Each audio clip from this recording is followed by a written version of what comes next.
Hello everyone. Today we will learn about the results and properties that are derived from inverse trigonometric functions and further how these properties are used to transform your equations. Okay. So let us recall about the domain and range. Suppose you are given something like sine inverse of sine of x. You know your x belongs to minus pi by 2 to pi by 2, right? The principal value branch of sine is minus pi by 2 to pi by 2, sine inverse. Alright. And similarly, if you are given something like sine of sine inverse x, then you know your x must be belonging to minus 1 to 1. Alright. So these are two important things. Now we will know about some properties, some results. So let us see. The first property, three kinds of first property that includes three of them go like sine inverse 1 by x is equal to cosec inverse x, where x is either greater than equal to 1 or x is smaller than equal to minus 1. Alright, the second property is cos inverse 1 by x is equal to sec inverse x, where x is either greater than equal to 1 or x is smaller than equal to minus 1. Similarly, your third property is tan inverse 1 by x is equal to cot inverse x. Here your x should be greater than 0. If x is not greater than 0, if x is 0, then it will become a value that does not exist. Here 1 by 0 does not exist and x should not be a negative number. Alright. Now, it is very easy to prove. You see, suppose for this sine inverse 1 by x is equal to cosec inverse x. Now you see how simply this can be done. We will take, let cosec inverse x is equal to y, some y. Alright. So what you can do, you can shift cosec inverse x at this side, right? Or you can just take cosec both the sides. If you take cosec both the sides, cosec of cosec inverse x is equal to cosec inverse cosec of y. What I have done in this step, I have taken cosec both the sides. So this will cancel out and become x. Your x is equal to cosec y. I could have directly written it, but then you would be thinking how cosec inverse x became cosec in at this place. So to be lucid, to be clear, this I wrote it like this. Now you can easily do. You require 1 by x, right? 1 by x is what? Reciprocal of cosec y, which is sine y, right? Now again you will do this thing. You will take sine inverse both the side. So you will get sine inverse of 1 by x is equal to sine inverse sine y is y only. And y is what? Sine inverse 1 by x is equal to y is what? Y is your cosec inverse x. So you got the result, right? Sine inverse 1 by x is equal to cosec inverse x. Similarly, you will do this for cosec inverse 1 by x is equal to sec inverse x. This is also very simple. You will take sec inverse x as y and follow the same procedure. You will get this. You will get the result. I will do tan inverse for you.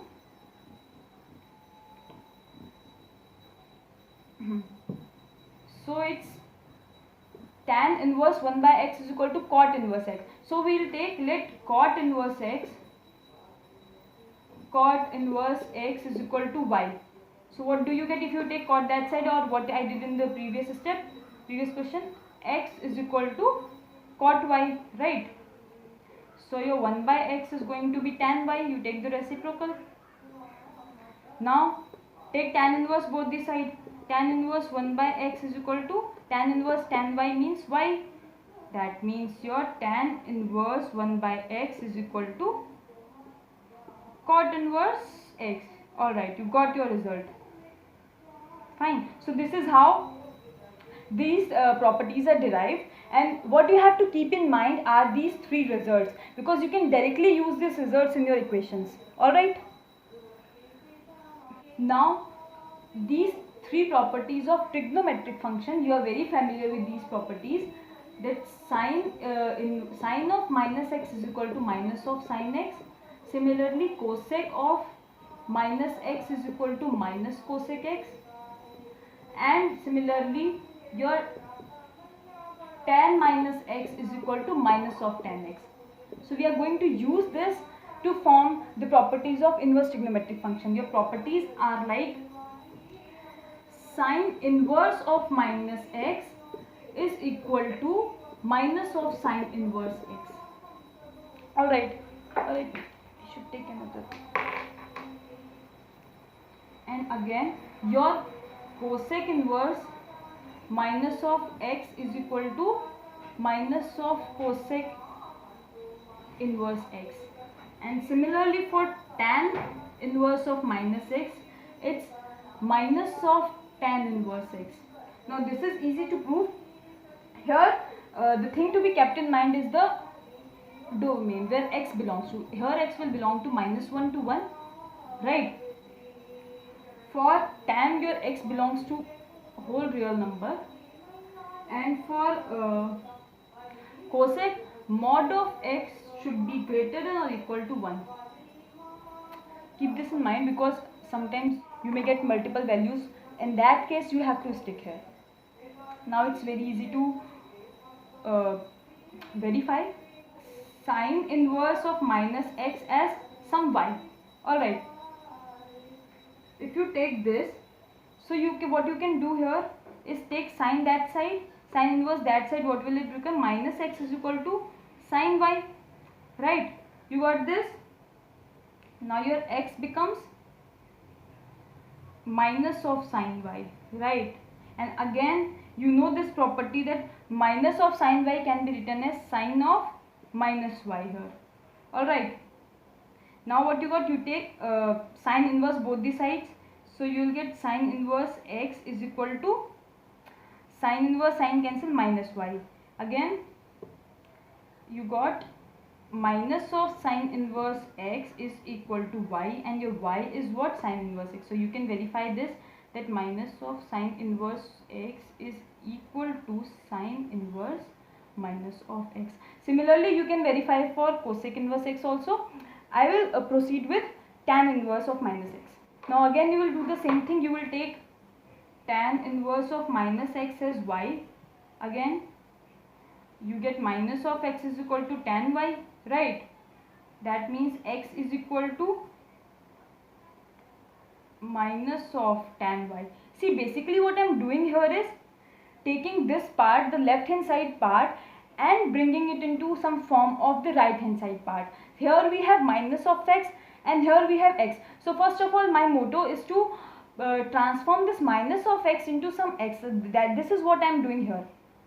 Now I know what I have to do. I have to, for tan, and for this case what I have to do, if I have gotten my x, all I have to do is to put a tan inverse and a negative sign. So it's very easy. I can very easily transform x into tan inverse x. See, tan inverse x is going to be what? Tan minus of no. First of all, you have to take this minus sign inside. Otherwise, you cannot apply. See, you cannot apply here in this step. You cannot apply tan inverse. Tan inverse is equal to minus of, see, tan inverse minus of tan y. I was going to do this, but you cannot do this because then you cannot cancel tan with tan inverse. So this was going to be a mistake. You also keep this in mind that you don't have to commit this mistake. Now what you have to do here is x is equal to tan minus of y. You will use this property. Now you can apply your tan inverse here. Tan inverse x is equal to minus of y. So similarly what you got? Tan inverse x minus of tan inverse x is equal to y. This means your minus of tan inverse x is tan inverse minus of x. Alright, you proved it. So you will follow the same steps and prove it for cosec inverse minus x. Alright. So what you have to keep in mind are the results and the domains. Domains are very important to keep in mind. And then the results, because you can directly use these results in your transformation of the equations. Now you will see how cosec inverse, cos inverse minus x and your sec inverse minus x and cot inverse minus x, how they are transformed. So here cos inverse minus x is pi minus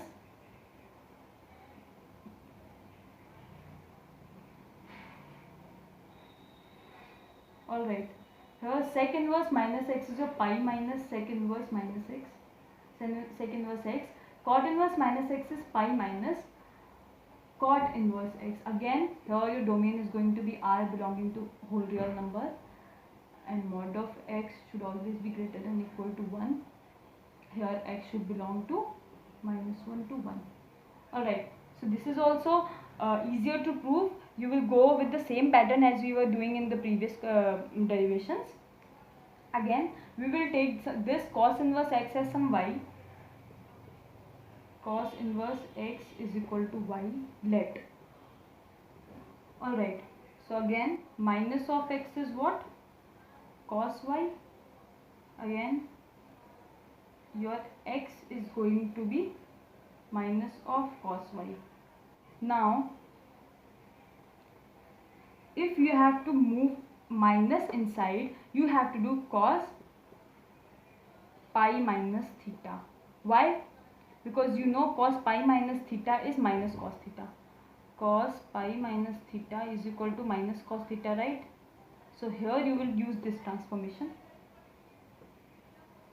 because you can simply not write minus of cos y is equal to cos of minus y. You cannot do this, never, because this is not the property. Cos is an even function.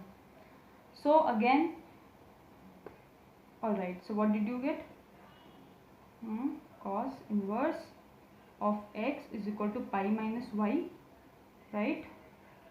So y is equal to pi minus cos inverse x, right? Again your y is what? Cos inverse minus x. So you got your result. We have followed the same thing here. We have taken this as y, this entire cos inverse minus x is y, keep on transforming it, and here you have to change it. Like in sine, tan and cosec, you know that they are odd functions. That means sine of minus of sine x can be written as sine of minus x. So you use this transformation, but here you cannot do the same. Here you have to transform it. All school to college. Minus of cos y you are going to get only when you do pi minus theta. Yes, pi minus theta and pi plus theta. This is your pi, right? This is pi by 2. This is 0. This is 3 pi by 2. So for pi by 2 plus theta, pi by 2 minus theta, your trigonometric functions are reversed. But for pi plus theta, pi minus theta, your trigonometric functions remain the same. Means cos will be transformed into cos only, and you need minus. You know cos is positive only in the fourth quadrant. Here cos is going to be negative. So you can either take pi minus theta or pi plus theta. Both the ways you will get. If it was pi plus theta also, then also you would get minus cos theta. But you cannot take pi plus theta, because you know the principal value branch of cos is 0 to pi. So you have to stay within pi only. So pi plus theta will exceed this. That's why we will take pi minus theta. You will take pi minus y, and again you will receive get the result. Similarly, you can derive these two also. You have to follow the same steps, and if you are not able to do, you can reach out to me. Alright. Now we will look at some other properties where your sine inverse x and cos inverse x are added. So this is equal to pi by 2, where x belongs to -1 to 1. We will see how it is derived. Here your cosec inverse x plus sec inverse x is equal to pi by 2. Your mod of x should be greater than or equal to 1, and similarly your cot inverse x plus tan inverse x is equal to pi by 2. Here your x can belong to whole real number. Alright, so these are the three properties and we will see how they are derived. Alright, so we will take sine inverse of x as some y. Alright, so you can write x as sine of y, and you know sine theta is equal to cos 90 minus theta, right? And okay, cos pi by 2 minus theta means pi by 2 minus y. So you can take cos this side, cos inverse x is equal to pi by 2 minus y, and your cos inverse x plus y is equal to pi by 2. You got it right. What is your y? Sine inverse x. So you got cos inverse x plus sine inverse x is equal to pi by 2, and your x has to belong to minus 1 to 1. Alright, so this is how it is proved. You have to follow the same steps in order to obtain cosec inverse x plus sec inverse x is equal to pi by 2. Similarly, cot inverse x plus tan inverse x is equal to pi by 2. Remember these domains. Keep these domains in your mind and keep these results in your mind. These will help you. Again, I am repeating it. It is going to help you in solving the equations. Alright, so these are the properties. I guess we have discussed 9 properties. I think it's sufficient for this video. We will discuss other properties in the next video. Till then, thank you.